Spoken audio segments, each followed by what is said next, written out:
Welcome to the Main Event Fightcast. I'm your host, Vega, alongside my co-host, Coach Mike. Yes, sir. And holy shit, John Cena turned heel. That's how we opening the show. Yo, bro, that's a game changer, bro. Because, like, I'm sorry to bring it here, bro, and I'm sorry to ruin people's moments like this, but the reality of it is, bro, the reason John Cena turning heel is so pivotal right now, bro, is because it represents real life, bro. Like, as kids, we watched John Cena and we were all happy-go-lucky and everything was great. And now as adults, life is so fucking hard, bro. All you want to do is be a villain. And now we get to watch John Cena make that transition, bro. This transition to heel, bro, is not for his current young fans.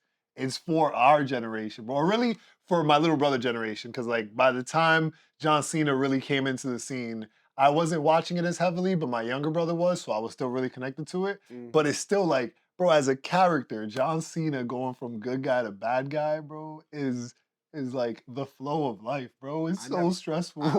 I've never been a fan of John Cena, but this was done well. Bro, it was 20 incredible. years, 20 years of being a babyface and to turn on his last tour. And to perfect. Do it like that. It's perfect with The Rock being in command. You're going to be his champion. And you know he's going to be his champion. He's going to beat Cody Rhodes. That shit is crazy, bro. So now John Cena is going to get 17, He hasn't won a match in like 4 years. Nah. He broke that record already, bro. He won the elimination. No, but it's a singles match. Oh, no, it's a singles match. Yeah, it's a singles match. That's different. Yeah, that's tougher to do. Like, the fact that he was almost, when he was in consideration for the Royal Rumble, which I didn't think he ever was going to win the Royal Rumble. I didn't think he was going to win, but I predicted he was going to make it that far. Well, I like as somebody that doesn't watch. I like this route. As soon as you hear Cody Rhodes tell The Rock to shove his offer up his ass or whatever he said, you just see him in the background being so animated. I'm like, Cena's gonna turn heel. Cena's gonna turn heel. And when he hugs Cody, you just see The Rock. That shit was beautiful. Game change. I mean, there was a lot going on this weekend. We had boxing, whack. Yeah, Boxing it turned itself into the biggest fraud sport, bro. For anybody who's watching this for MMA, you could probably fast forward like 10 minutes. No, don't at all, because this is in the conversation. But boxing has become such a fraud sport, bro. There's so much questionable shit going on. And for me, the Tank situation, and I really hope that somebody out there who is way more committed and divulged in boxing can correct me if I'm wrong. But I'm pretty sure this rule applies to all combat sports universally and very, very simply. Your corner man cannot touch you during a fight. Like mid-round, that cannot happen. So everything we witnessed happen is a DQ, bro. Like the ref was completely confused. The Tank ran off. His corner stepped into the ring over the canvas, which again, it is specifically in the rule book, you can't go over the canvas. So like all of these things that happen, and you're just like, bro, we ended in a draw. The problem is it's been generations of this. Like with Floyd, when you see him in the ring, you feel like that ref is in his pocket. Not that he wasn't gonna win or whatever, but it's just the way the flow. Everything kind of feels like it leans to him. The flow of everything is like, this is the commissioner just boxing also. Like he runs this show, it seems like. And then you have one of his guys come up underneath him and see him and can seamlessly do whatever he wants. Yep. And it is what it is. Personally, if you score in that fight and that's not a knockdown, I think Tank won. But if you're scoring him and scoring it that that was. I think all the judges did score it as a knockdown. Then I think the draw is fair. I think all the judges scored it as a knockdown. Well, they which would make sense as something. Yeah, which would make sense. Because the only way it makes sense that's a draw, but it is what it is. It also further feeds my theory about Shakur being the perfect matchup for Tank. The fact that he's not hittable, he's not in front of you like these guys. We've seen Tank have some trouble with that this week. So yeah. Could be. Some trouble. What's the only real interesting part about it for me right now, and this kind of, I guess this is the lovely segue back into the amazing world of UFC. right? It's that Tank has been tweeting about he's going to go for a rematch and he's going to try to get the rematch and blah, blah, blah. But Lamont Roche just tweeted, like, bro, the immediate rematch clause was already in the contract. It's already signed. We're just waiting for you to sign and set the date. So again, like, UFC is so much better as a promotion that kind of controls the majority of the sport because it doesn't allow the fighters to put themselves in those weird positions where they're like, are you ducking a fight? Are you not? Like, nah, the UFC is just gonna mash it up. And if you say no, we know you said no. Dana's gonna speak up as to what's going on in negotiations when Right. it stalls, And if as not, opposed to boxing is he say she say all the way around. but if not Dana, at least the fighters, when the fighters speak up about things, we've gotten to a place in this sport where we trust the fighters, right? Like, for example, when Justin Gaethje tweeted out saying, "Oh, Moicano declined the fight, Dustin declined the fight," like, he listed off everybody that declined the fight. Yeah, Everybody was like, "Yeah, no, that makes sense." Yeah, but right? then it comes out that Dustin never got the offer. Yeah, but even the correction, right? Dustin goes and corrects him, and we're not questioning it as if either one is lying or trying to, like, everybody has enough respect for each other. Where it's just like, nah, it makes sense. It's just the lines got blurred. He said, Yeah. "These are the people I called. I told the UFC I'm willing." Like, yeah. Right, he sent it out wrong at first. Dustin makes sense. Moicano makes sense. That makes sense. I'll take him. Whatever you want. Yep. And how do we feel about Gaethje Fiziev 2? I think this is a lot of the fans are just looking at it as, does Gaethje bounce back from the Holloway knockout? Because personally, I looked at it. This is an interesting matchup. Gaethje hardly won the first one. You think he hardly won? Yes, it was really close. I think it was a really close fight. The way I remember it, I don't think it was really close. It was close enough for a rematch to make sense, but I don't think it was really close. The reason I say that is mostly why I say it's really close. Justin got a little bit into his drunk boxing, like not moving his feet a little, and like if he might have got hurt. And this is third round, he was already moving like he was tired. And it's like, if this was a 5-round fight, it could go different. Yeah. Although I know Justin. Is this going to be a 5-rounder? I think this is a 3-rounder. I believe it's a 5-rounder because this was the main event. No, this is the co-main. Oh, the main event is Pereira. You're right. You're right. I don't know why I'm thinking this is another fight now. It could still be a 5-rounder because they do co-mains 5 rounds sometimes with those situations. I don't think it is. But it might just be a 3-rounder, which then puts us back in the same position, which is why I was questioning the odds. I was like, this should be at the very most a pick'em, but like to have anybody as an underdog doesn't make sense. That's why I'm starting to think that it's not that people aren't seeing it the way I'm seeing it. They're seeing it just washed. Yeah, I think that's what the odds are saying. Like, did Max really do enough damage to we don't have the same Justin anymore, right? Which I think is a crazy way to look at it. It's crazy because that happened in the last second of the fight. If you rebook that fight, Justin versus Max, you're not about to book. You're not about to say Max is a minus 500 favorite. Absolutely not. No chance. No way. That's still a pick'em. And I also don't really see a situation outside of the fact that Max will be moving up to 155 again, where Max is an underdog against Fiziev.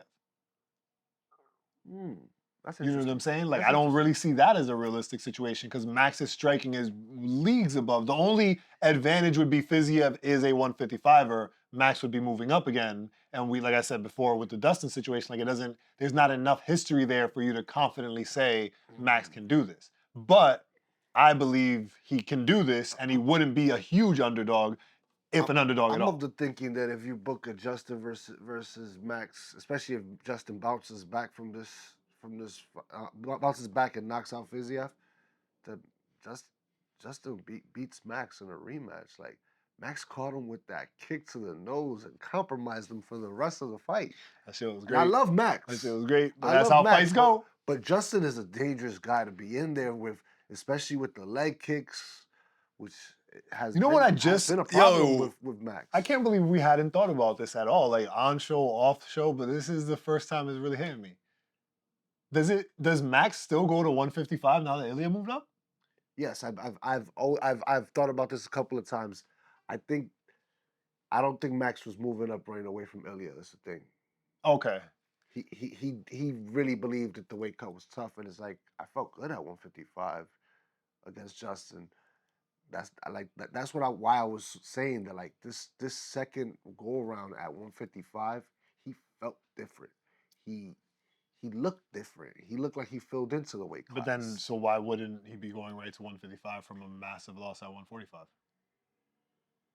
What do you mean? Why he is? I'm saying, that's what I'm saying. Does Max still go up now that Ilya's at 155? Yeah. I think Max is a 155 wrestler. He's not going He's back moving down. up. So we get a Max But Ilya the way, rematch the at way I see it 155. is, if he does struggle with whoever the opponent is, why not think about going back down? But if there's any truth to what he was saying, which was that the weight cut, you don't want to do it anymore. Feels better at 155. That's interesting because now the potential of Max versus Ilya at 155 is even crazier. I mean, he struggled with the weight cut for a while now. If you remember when he was going after Khabib, it wasn't just because the challenge of Khabib was obviously Yeah, but that's such huge.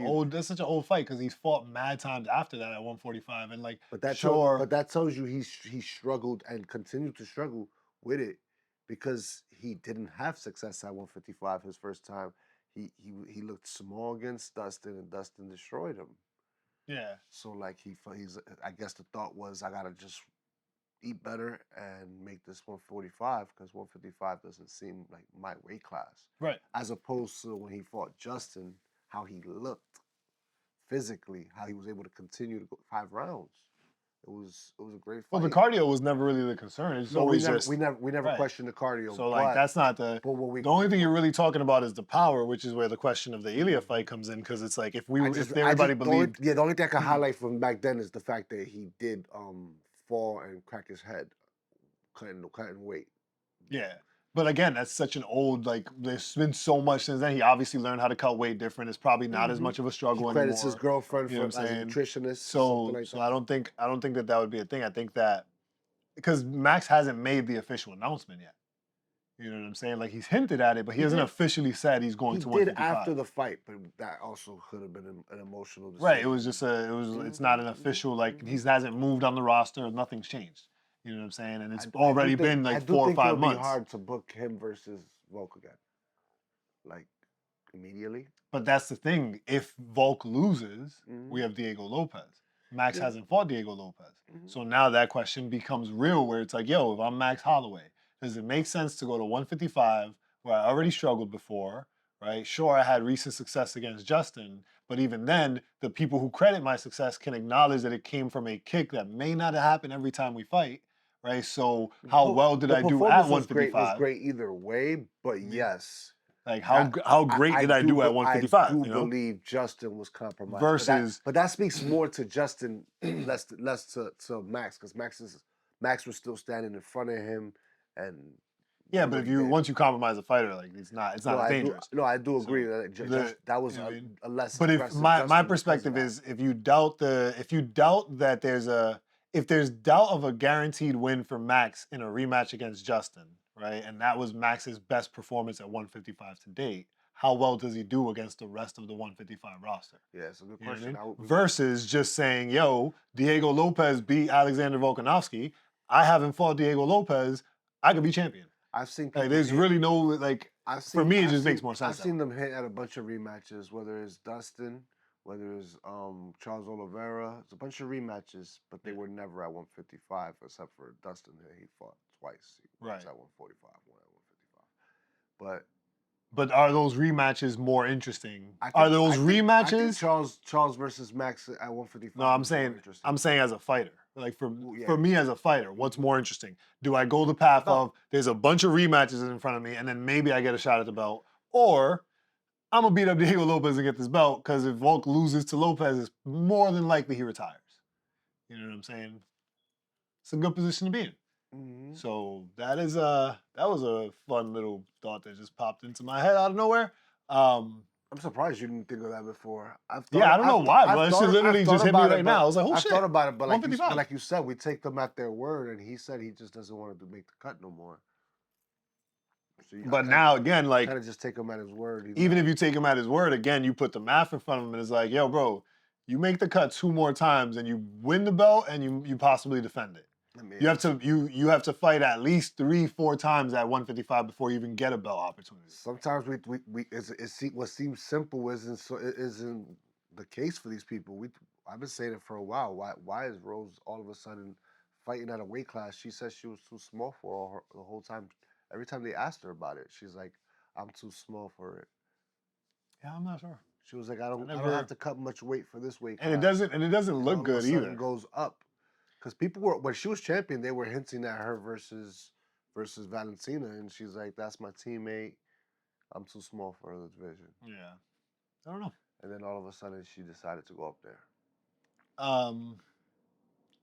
I don't think Rose is gonna stay up there much longer. But I don't guess either. I don't either. we'll It doesn't make see. sense. And also, she hasn't really been fighting much recently. Like, there's been a lot of stuff not happening in the fight world for her. Well, I know she's also been like on her own journey. Though. Yeah, like, she's doing her own thing. Being in her and getting in good mental space. And I know she's always struggled with it, and like, yeah, she's a star. She could probably hang it up at this point. But if she still wants to fight, she's still gonna be a draw. That's a fact. You don't think so?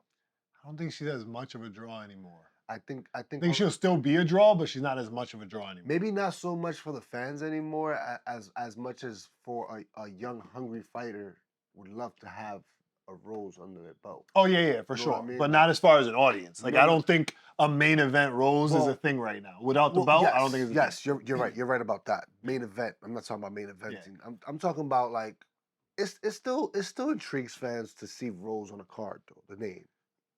I don't know. Her last couple performances haven't been that great, and they were low on the main card.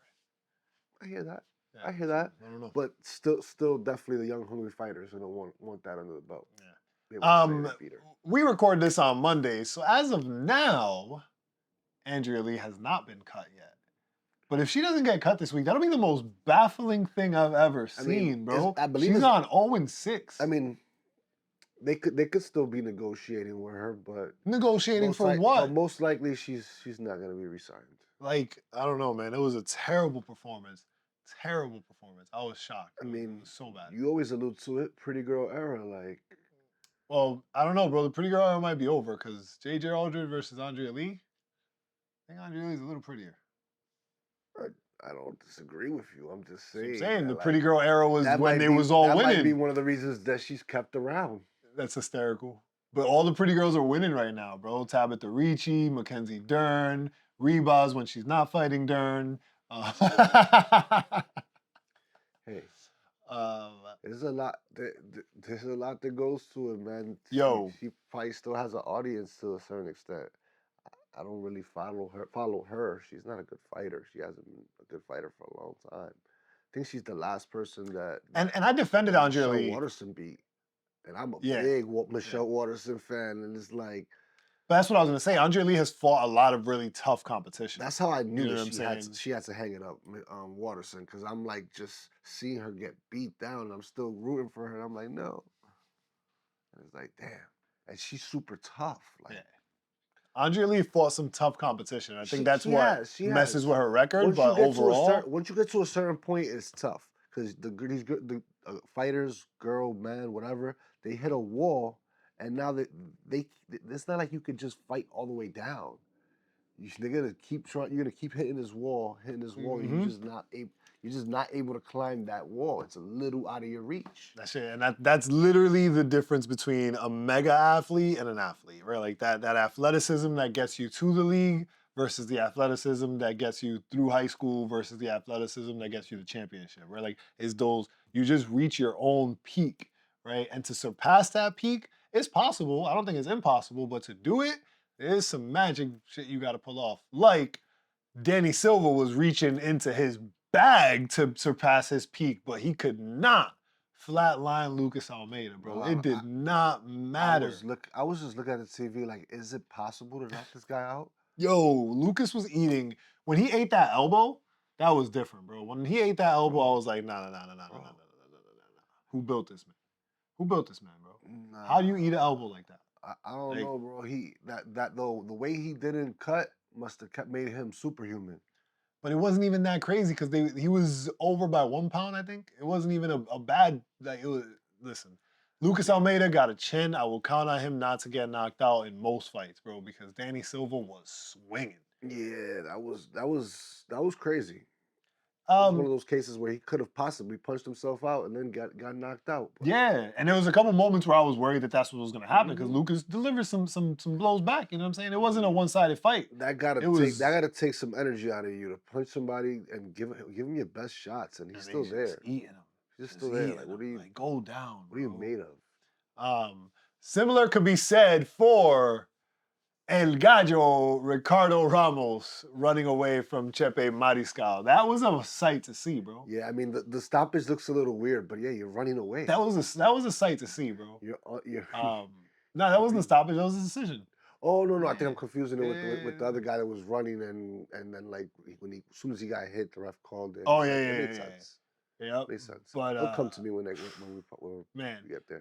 So Chepe, right? I'm a big fan of Chepe, but my place right now is I don't know how much more he can develop, and he gets really chaotic and sloppy when he fights.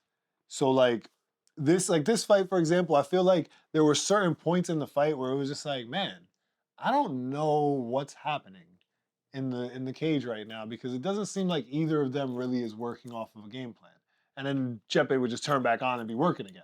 So it was weird. It's one of those things that like sometimes being wild and chaotic will usually be a good fight, but sometimes it's like this looks very low level. Yeah, Mhm. that's it. It just looks low level at some point. He obviously won, great decision, but still. Oh man, whoo! Your boy Austin Lane put his chin out there. Never been my boy, but he looked scary to start that. Nah, he looks fantastic for the He fight. looked scary. That's what I'm saying, bro. He left his chin out there But- for just long enough for Mario Pinto to put his hands on it and put him to Mario sleep. Pinto made me a fan, bro. Like his Sleep. composure through it all. Through it all, bro. And Austin Lane was looking sharp. This was a debut, and he been here before. Yeah, and then to address that he was nervous afterwards, it's like, bro, don't you look like nervous? I can't wait to see what you look like confident. Yeah. His head Jesus. to me, his head was on the swivel, and he handled himself great. Got his moment and punched through it. So you were talking about the rumors of him versus Chris Barnett, which I think is only a good fight if you're trying to make Mario Pinto a quick star because you're putting him in front of somebody who's super well known. But who do you think Mario Pinto gets next or should get next? Who do you want to see him against next? Like what's next for him at what is this, heavyweight, right? Yeah, these boys is heavyweights, bro. Based on the trajectory of how they've been putting these debut guys out, I'm gonna guess. Did Bretsky get cut? No, I don't think Bretsky got cut. If they haven't cut Bretsky, Lucas Bretsky is on the block against Mario Pinto. This guy retired, so he's not gonna. Damn. Former champion. It's hard Old to as say hell. where can I place him?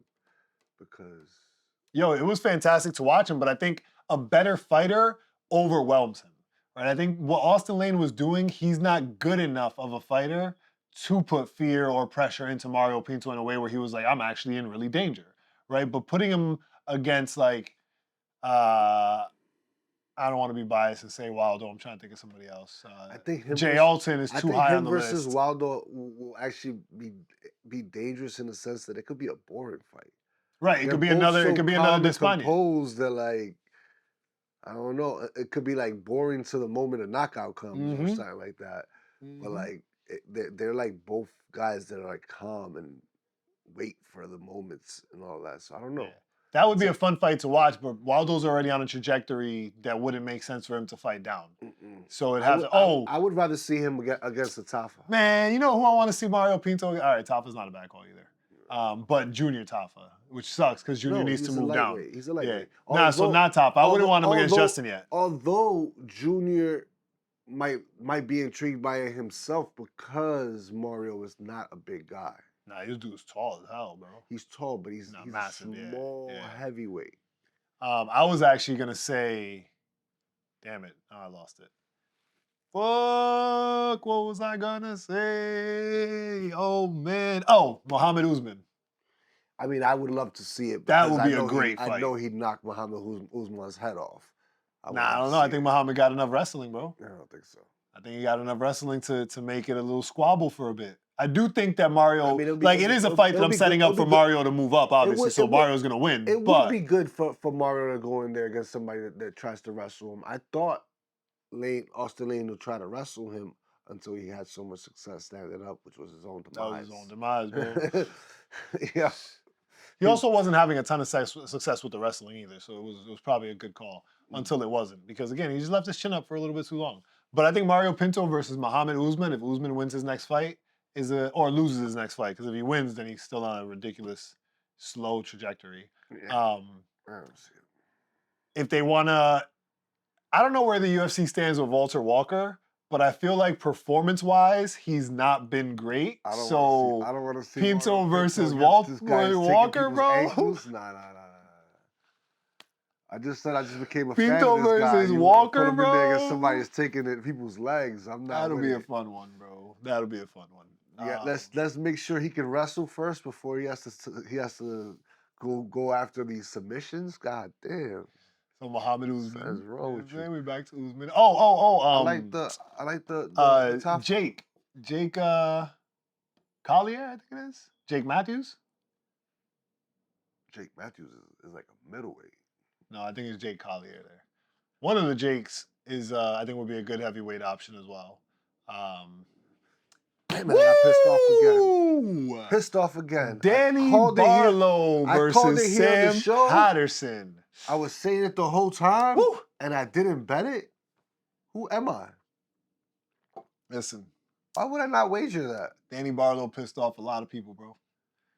His parlay, the parlay buster, bro. Danny Barlow, wow. He was who I thought he was. I don't know where Sam Patterson came from with all that because we've never seen him really deliver on striking in that way. But, man, he put on a show, got the finish. He was patient. That's what it was. He was patient. Danny Barlow got a little happy. He thought he saw something. No. God. Got and the whammy, bro, against the cage. That's what I call that punch every time, bro. It's called the whammy. When somebody falls to the cage and they end up face to you, and you just he looked up at one point, bro. Like the look of fear. That when that whammy's coming and you know there's literally nothing you could do but take it, and hope that you don't go to sleep. Listen. Sam Patterson stopped being a weight bully, like you said. Yeah, he moved up to the weight he belongs in, and he looks fantastic. He got the UFC tatted on his arm. Fantastic. That UFC tat powered him up, bro. That's the arm he hit him with. That was the last fight on his contract. Mm-hmm. He got himself a new one. Hyder Amil versus Willem Gomez. That was an interesting fight. The only thing I liked about this was that I had Hyder on my lineup as my least valuable player, and he ended up winning a split decision, so it worked out pretty cool. But this was a kind of boring fight. It was a little boring. But this robbery, no, I'm kidding. It wasn't a robbery. Could have went either way. Happy for Nasrat. Really wish it would have went for Esteban. But they both put in work, man. This was another fight where, how do you... You mean Kelvin Gastelum? Evil Kelvin Gastelum. Evil Gastelum. Bro, Esteban is another person. How do you knock him out? How do you finish Esteban, bro? Because Nasrat was putting in punches, and they were exchanging blows again. This was one fight of the night, so obviously another back and forth. In fact, the commentators were talking about the fact that it was gonna steal fight of the night from somebody. I forgot which was it. Danny Silva, Lucas Almeida was everything that we thought was gonna be fight of the night until we saw. My God, until we saw Nasrat and Esteban, and wow. I thought Danny Silva should have won it. I thought that was a better performance. Think so? Yeah. I don't know. I mean, the reason Esteban and Nasrat gets it is because it was more competitive. Much more. Which is why you say, robbery, joke. It could have went either way. That's how you... And damn, it was a good fight, bro. There was so many moments in that fight. Now, entertainment value, I give it to Danny Silva. That was ridiculous. He was destroying this guy. Tapping him up, bro. Boy wouldn't go down. He had the dance partner because the man would not go out. Go down, bro. Just kept fighting. I I joke about it being a robbery because I do, as much as I wanted Esteban to win, it was more of a Nasrat win. Yeah, For yeah, sure. I think Like, it was definitely clear on his side. I bet on Um, Esteban, and I was more mad at him than Yeah. judges. Esteban started activating in the last round and really delivering, but it just wasn't enough. It was too little, too late. Esteban, that's a fight that he's gonna regret. Yeah, for His sure. performance. For sure. He's gonna want that back. Similar to a fight that I skipped, the opening fight of the night, Charles Johnson versus Tamarov. Like, bro, the way Charles Johnson activated in the third round is like, bro, if you did this from the beginning, you win the fight for sure. You might even get a finish. But sometimes looking at the third round is what's killing these guys, thinking that I have to preserve myself. Right, like, no, bro, you gotta win the fight. You don't want to get to the third round. You're gonna get paid the same whether you're in there for 5 seconds or 15 minutes. Get it done. Actually, if you knock them out real quick, you gonna get a little extra. You even get a bonus, right? You might even get a little bonus. Ask the guys from last week. Bruh, knockout. Oh my God. This could have won fight of the night also, by the way. This could have won fight of the night also. Cody Brundage versus Julian Marquez. What did I tell you people, bro? Cody Brundage was the guy this week. Yeah, he looked very hurt at one point. Come on. He did look kind of crazy at one point. He did outlast. You know why this couldn't be fight of the night? Because there was a slight moment in the fight where it was a slight potential questionable controversy. Like, you can bring attention to it, right? They both lost their mouthpieces. And there was no good moment to stop the fight to give them their mouthpieces. So in the moment that he stopped it, mouthpiece in their right, and then they gave each other the wrong mouthpieces, which was fucking crazy, bro. Yo, that, I know they were training partners, but they're a lot closer now. Bro, when he said that, my stomach turned. I completely forgot we were watching fights, and I was like, yo, wait, what? Basically. They accidentally switched mouthpieces, bro. Also, something in the rulebook, by the way, because I was looking at rulebooks, obviously, because the tank thing. The ref is not supposed to put the mouthpiece in their mouth. It's supposed to be the cornerman. Yeah. I never knew that. So that was something new to learn. But that makes tons of sense to avoid shit like this. Like, you put the wrong mouthpiece in the wrong guy's mouth, bro.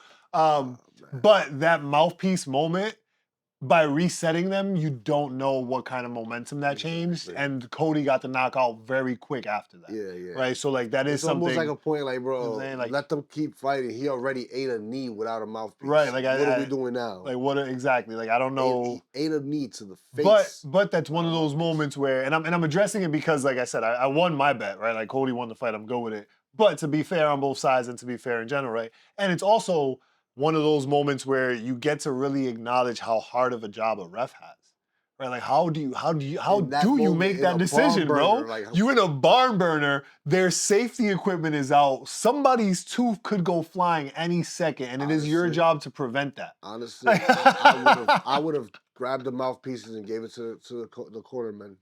Wait for him to get back there and give it to him. Nah, but even that, it's not about that. It's just about, like, the safety of it. I'm just saying during that barn burner, they're going off.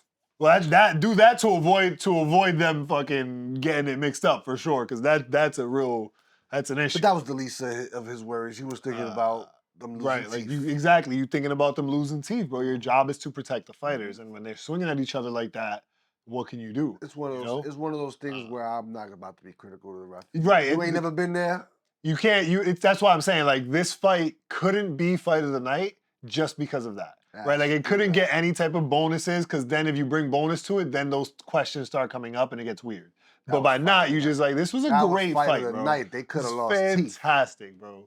That shit was, and to be the co-main event, it was everything you needed. Because then dirtbag Manel Kape decides to fucking eye poke for the whole fight, bro. Like, that shit is nuts. Like, bro, nah, like, yes, bro, because you're not slapping somebody in the nose in the middle of a fight. So there's no explanation for your hand to be open and literally dig 2 fingers into the man's eyes, bro. He tried to complain about eye pokes 4 times in the fight, right? And just for clarity, I bet on both sides, because for whatever reason, the odds makers had this shit flipping back and forth. So I got them both as underdogs. It was great. But it was just, yo, the eye pokes have to stop, bro. Like, there has to be some sort of bigger penalty, because you can't have a moment where and even the one where the ref got wrong, the ref stopped the fight, reviewed the footage, the official was like, oh, it wasn't an eye poke. They played the replay back. It was 100% an eye poke. More than just these penalties for an eye poke, we're gonna come to a point where we're gonna be able to question the stoppages. Like, if they have, if you just like Chris Weidman, didn't they switch that from a knockout to a decision? Because it was an eye poke. I think they might have switched it. We got to look into that. We'll have to look into that. But- that would be but great, the though. point- Like, but the this point- this is something that should be the point changed. is, you get a knockout. We're looking at the replay 3-4 times before they make that decision. They can say, "Hey, Right. this, Like, this if they can't, if we all continue this see fight, the same we replays. continue this fight. They can't continue it as a DQ. Or no contest. You just right? you just hit them with a three-piece after eye eye poke. poking him, bro. Like, three-piece eye poke. did it with a three-piece Legit, eye poke. three-piece, that was how Chris Weidman won the fight. Three-piece eye poke. It's crazy. But And then in this fight, it's almost the same because you scraped him with the eye. He's trying to move from you, and he can't really see. And then you caught him twice. Like, bro, it's something they got to look into filthy. because it's happening too absolutely much. filthy. I do think Manel Kape was winning the fight and would have won the fight. But It's yeah. really hard to say because he got one of the eye pokes really early on. So you don't know for sure. You know what I'm saying? And again, I was completely unbiased in this fight. I was going to win no matter what happened. So, you know what I mean? But it was very unfortunate because it taints the performance. Yeah. And every time Manel Kape fights, I'm wondering why he's not fighting Kai Kara France. I think This Kai- time I know why, I because do Kai's think- scheduled to fight Pantoja. Yeah, I do think. But Kai these deserves guys have to had fight beef Kai. for years. So why have we never seen them fight? He pulled.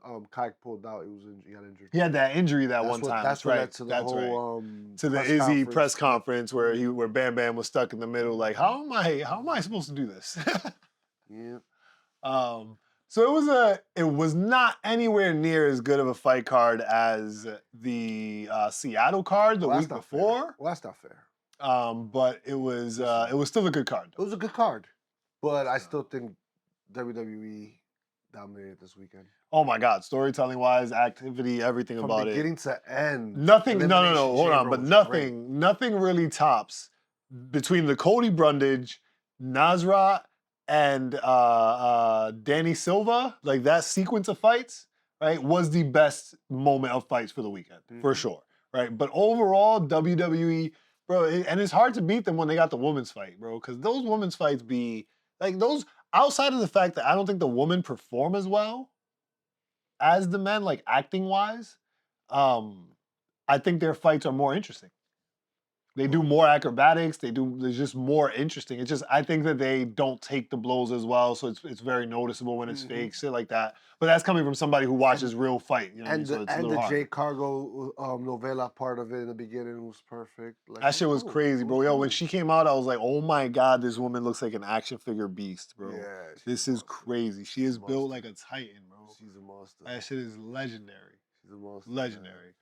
Speaking of monsters, we got a monster of a fight card this weekend with UFC 313, My boy. the pay-per-view My we've been boy. waiting for. That's my boy. And we're going to start it off with your boy. That's That's my right. Myron Santos. boy. You've been asking since he finished up on Tough, where's Myron? There's my And boy. Myron is here against, I believe, That man was. either Contender Series or Tough. But Francis Marshall also comes through the UFC pipeline. I've seen Francis Marshall. I'm actually surprised he's a featherweight bout. I thought that Myron was gonna have to move up from.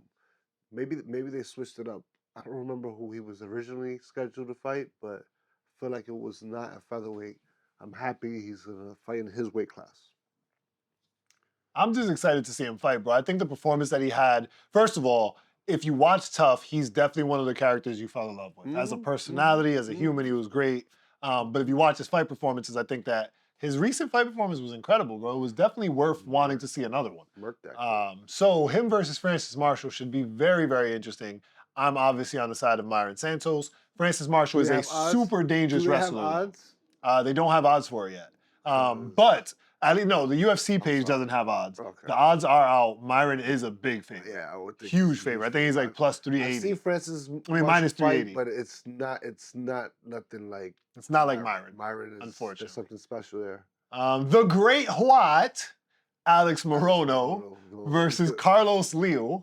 Another one of those fights that is gonna be a banger. This guy is super Alex dangerous. is one of those guys that with old age has become better than he was like in his more prime I don't know what it years. is, bro. He's just chilling. He stuck around. He stuck around. He's never really taken these bad knockouts or anything. So so he's just been able to survive, and he's knocked out a couple people pretty badly too. Yeah. So he always brings an interesting, fun fight. He's one of those guys that this is what Forrest Whitaker. I said Forrest Whitaker. Forrest Whitaker, Jesus Christ, bro. Forrest Griffin. What Forrest Griffin would have been like in today's game. That's who I see, like that kind of guy. Like, he might have. Forrest Griffin might have been a little better, but I don't. Yeah, maybe. He's definitely bigger. It's welterweight versus light heavyweight, but like I just see him as that kind of guy. Like he's just not good enough to be a champion. In the lightweights he would have been. Light heavyweight rather, he would have been. Right? If you think about the current time, I see what you're saying. That's what I mean. That's why I'm saying he would have come off a little bit better because the weight class he's in is less challenging right now. That's what I mean. Well, the weight class he's in is not but killers.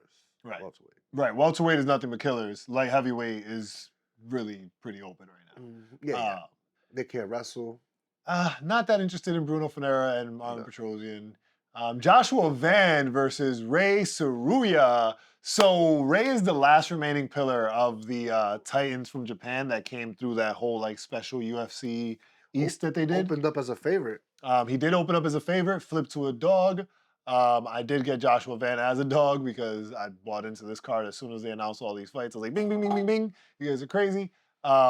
So it is going to be a very competitive fight nonetheless because Ray is actually very active. Yeah, I don't know anything about Ray. I just know Joshua. He's very active. He's a little bit more of a wrestler, but he's not a big submission specialist. So I think Josh should be able to get through that with no problem. Josh is not the kind of guy you can just wrestle down. You know, so you have to kill him. Yeah, you have to kill him if you want him.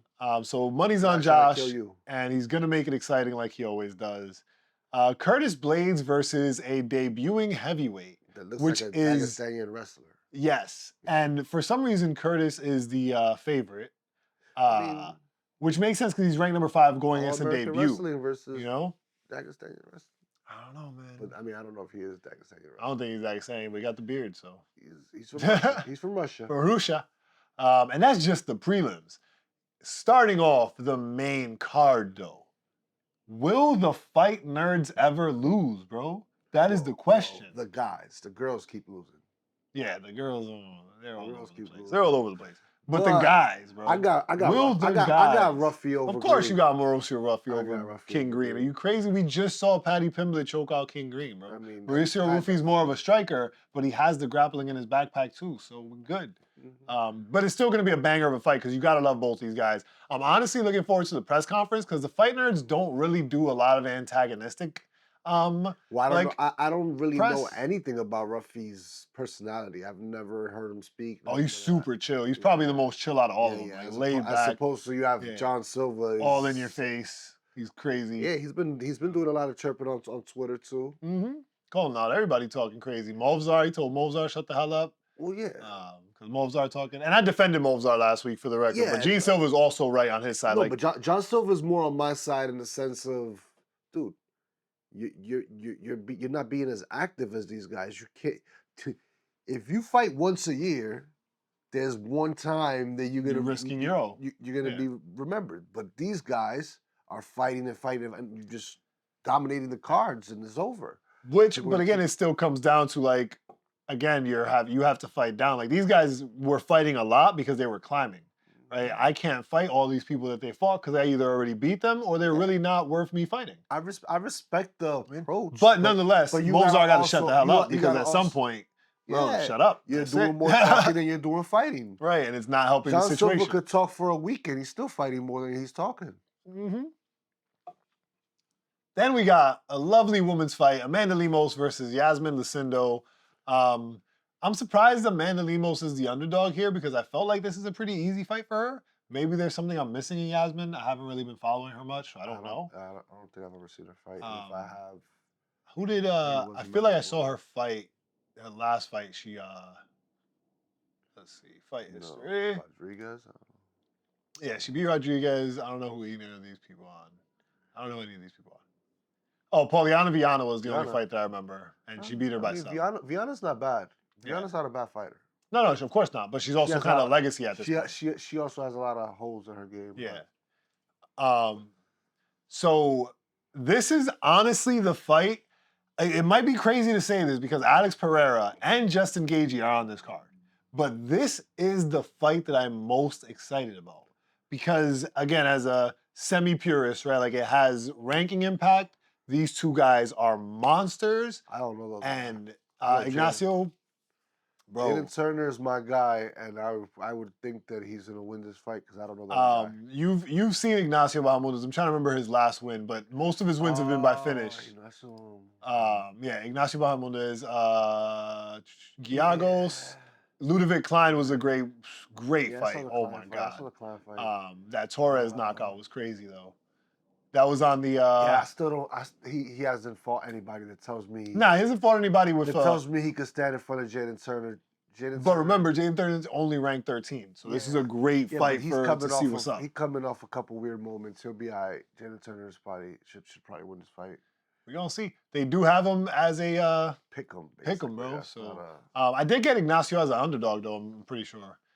So that's interesting. That was a donation. Then we got Justin Gaethje versus Rafael Fiziev 2. I'm not torn on this, and clearly the odds have finally gotten to where they're supposed to be because now he's the favorite as expected. So I got Justin Gaethje as an underdog as well because they were tapped. 100% rooting for Justin Gaethje. That's my guy.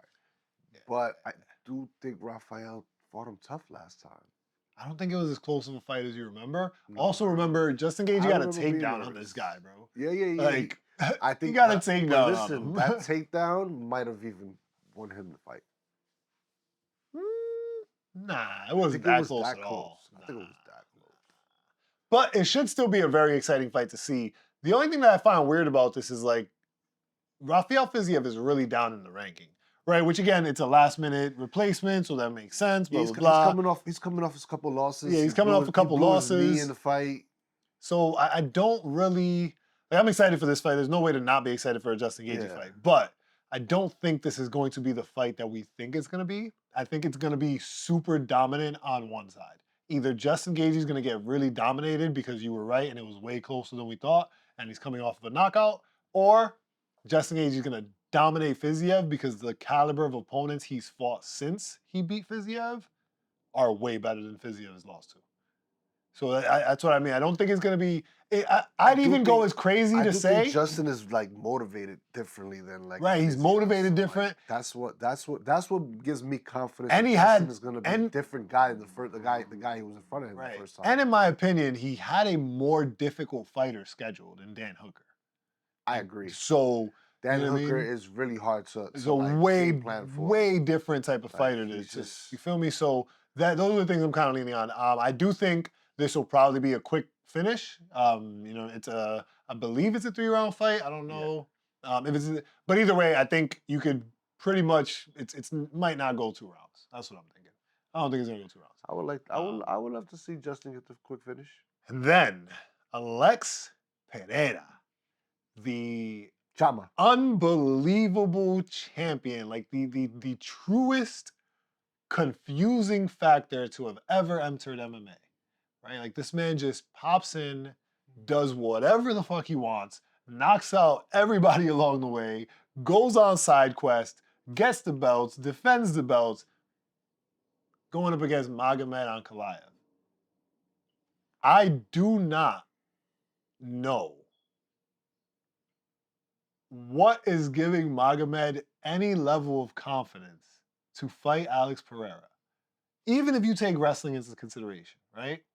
Because he could barely survive the leg kicks from Jan.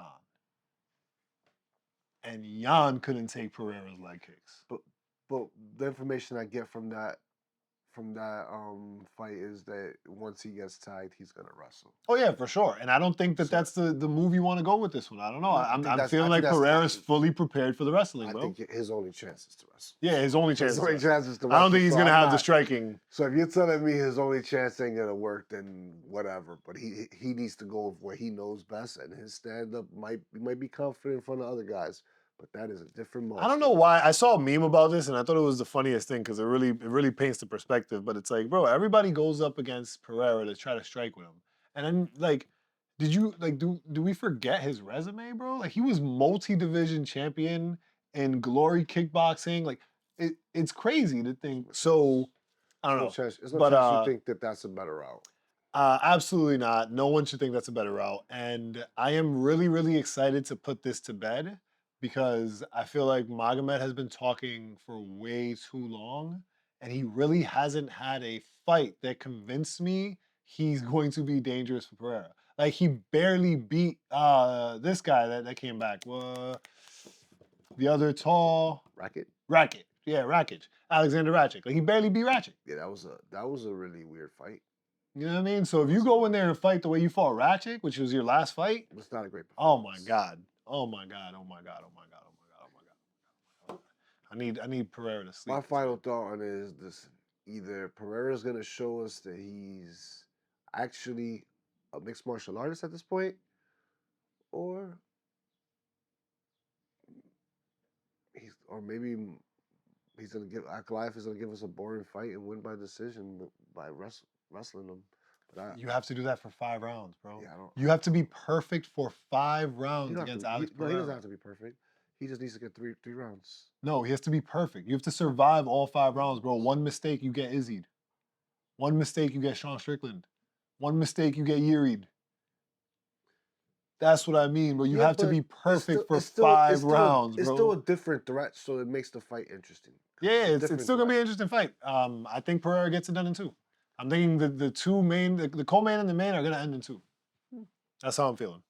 Sounds like a good event to me, but that's gonna be a great event. But you get to go to bed early. You know what I'm saying? All of it works out. it don't work that way. You know that, right? Never.